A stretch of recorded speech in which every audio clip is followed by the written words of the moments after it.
ମା ହେଲା ପରେ ଏବେ କୁନି ଝିଅଙ୍କ ଯତ୍ନ କେମିତି ନେଉଛନ୍ତି ଜିନା ଆସନ୍ତୁ ଆଜିର ଭିଡିଓରେ ଜାଣିବା। ତ ଆପଣମାନେ ଜାଣିଥିବେ ଗତ ଦିନମାନଙ୍କରେ ଜିନା ସାମଲ ମା ହୋଇଛନ୍ତି। ଜିନା ମା ହେବା କାରଣରୁ ବେଶ ଅଧିକ ଖୁସି ଅଛନ୍ତି। ଜିନା ଏବେ ହସ୍ପିଟାଲରୁ ଘରକୁ ଆସିଗଲେଣି। କୁନି ଝିଅଙ୍କ ସହିତ ଏବେ ସମୟ ବିତାଉଥିବାର ନଜର ଆସିଛନ୍ତି ଜିନା। ଆଉ କୁନି ଝିଅଙ୍କ ଯତ୍ନ ନେଉଥିବାର ନଜର ଆସିଛନ୍ତି ଓଲିଉଡ ଏହି ଜବରଦସ୍ତ ଅଭିନେତ୍ରୀ ଜିନା ସାମଲ। ତାହେଲେ ଜିନାଙ୍କ ବାହାଘର ଆଜକୁ ପ୍ରାୟ 5 ବର୍ଷ ପୂର୍ବେ ହୋଇଥିଲା। ଗୋଟେ ରିଆଲିଟି ଶୋ ମାଧ୍ୟମରେ ଜିନା ବାହା ହୋଇଥିଲେ। ରୁଦ୍ରଙ୍କ ସହିତ ତାଙ୍କର ବାହାଘର ହୋଇଥିଲା। ଆଉ ଏହାରି ମଧ୍ୟରେ ଏବେ ମା ହୋଇଯାଇଛନ୍ତି ଜିନା। ଜିନାଙ୍କୁ ଏବେ ପାଖାପାଖି 40 ବର୍ଷ ବୟସ ହୋଇଗଲାଣି।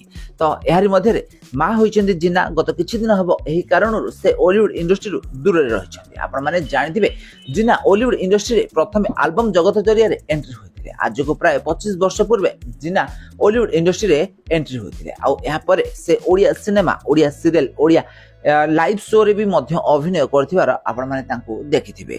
ତାହେଲେ ଜିନା ସୁନ୍ଦର ଅଭିନୟ କରି ବେଶ ଲୋକପ୍ରିୟତା ହାସଲ କରିଛନ୍ତି। ହେଲେ ଏବେ ଜିନା ମା ହୋଇଯାଇଛନ୍ତି। ଆଉ ମା ହୋଇଥିବା କାରଣରୁ ସେ ଏବେ ଓଲିଉଡ ଇଣ୍ଡଷ୍ଟ୍ରିରୁ ଦୂରେଇ ଯାଇଛନ୍ତି। ଏବେ ନିଜ କୁନି ଝିଅଙ୍କ ଯତ୍ନ ନେଉଥିବାର ନଜର ଆସିଛନ୍ତି ଓଲିଉଡର ଏହି ଜବରଦସ୍ତ ଅଭିନେତ୍ରୀ ଜିନା ସାମଲ। ଆଉ ଜିନାଙ୍କୁ ସବୁ ମାତ୍ରାରେ ସାହାଯ୍ୟ କରୁଛନ୍ତି ତାଙ୍କ ସ୍ୱାମୀ ରୁଦ୍ର। ତାହେଲେ କୁନି ଝିଅଙ୍କ ଯତ୍ନ ନେବାରେ ମଧ୍ୟ ରୁଦ୍ର ଜିନାଙ୍କୁ ବେଶ ସାହାଯ୍ୟ କରୁଥିବାର ନଜର ଆସିଛନ୍ତି। ଆଉ ଜିନାଙ୍କ ପରିବାରରେ ଝିଅ ଆସିଲା ପରେ ଗୋଟିଏ ନୂଆ ଖୁସିର ଲହରୀ ଦେଖିବାକୁ ମିଳିଛି।